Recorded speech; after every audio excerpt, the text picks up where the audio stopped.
पहले तो नमस्ते पटना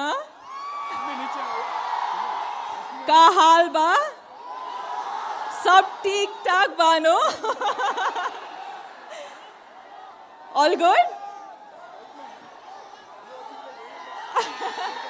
हाय टू यू टू पहले तो I love you thank you so much इतना सारा प्यार है इतना प्यार तो मतलब क्या हाय है यार मुझे चाहो कि आप सब आपके फैमिली और फ्रेंड्स के साथ फिल्म देखने जाओगे पक्का जाओगे You were too good. जोरदार तालियां हो जाए प्लीज.